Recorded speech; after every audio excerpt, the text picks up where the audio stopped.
कहते हैं कि दुआओं में इतनी शक्ति होती है कि वो हमें ज़िंदगी भर की खुशियाँ दे सकती हैं।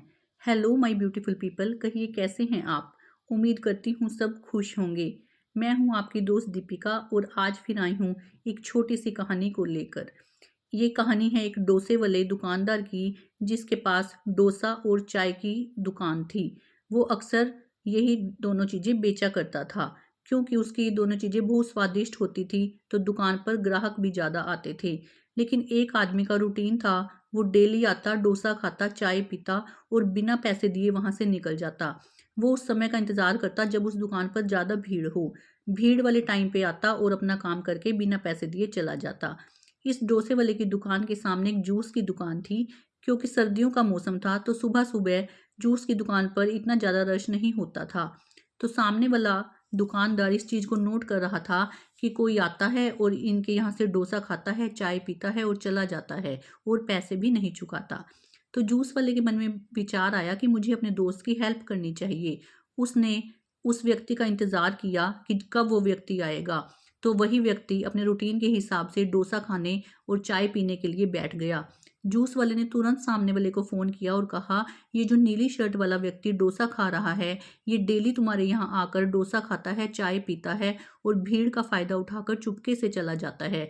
आज सही मौका है, तुम इसे पकड़ लो और पुलिस के हवाले कर दो।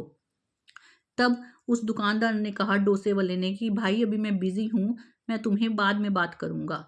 तो फिर क्या था, जूस वाला चुप हो गया। लेकिन शाम तक उसके अंदर बेचैनी लगी रही और शाम को उसने फिर से फ़ोन किया कि ऐसा-ऐसा वो व्यक्ति करता है, डेली तुम्हें चीट करता है।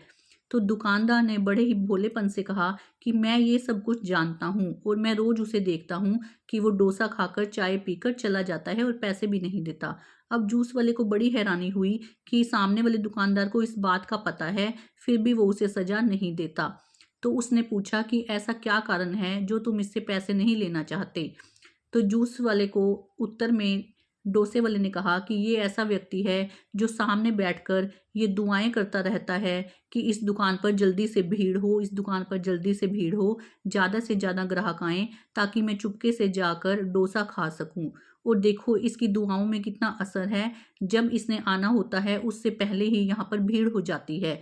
मैंने कई बार आज़माया है कि थोड़ी भीड़ आती है लेकिन जब ये आ जाता है उसके बाद ज़्यादा से ज़्यादा कस्टमर मेरे पास आने लगते हैं। तो मैं इसे कैसे अपने से दूर कर दूँ? कैसे इस दुकान से सज़ा देकर इसे भगा दूँ? मुझे तो लगता है कि मैं इसके कर्म का ही खा रहा हूँ। इसकी दुआओं का असर खाली नहीं है और इसकी दुआओं से ही मेरी दुकानदारी बढ़ रही है और मेरी प्रोग्रेस हो रही है और मेरी कमाई भी ज़्यादा हो रही है। तो मुझे इतने छोटे से नुकसान का कोई फ़र्क नहीं पड़ता, क्योंकि बदले में तो ये मुझे बेशकीमती दुआएँ दे रहा है जिसका कोई मोल भी नहीं होता। अब वो जूस वाला भी चुपचाप करके बैठ गया और उसे भी इस बात का एहसास हुआ। तो दोस्तों, कहानी छोटी-सी है लेकिन हमें ये सीख दे जाती है कि जो दुआएँ होती हैं वो बहुत बड़ी चीज़ होती हैं। अगर किसी के पास हमें देने के लिए कुछ भी नहीं है, लेकिन वो हमें सच्चे मन से सिर पर हाथ रखकर हमें दुआएँ दे दे, तो शायद ज़िंदगी की कोई भी परेशानी हमारा बाल-बांका नहीं कर सकती। जैसे दुआ और बद्दुआ दोनों साथ-साथ चलती हैं।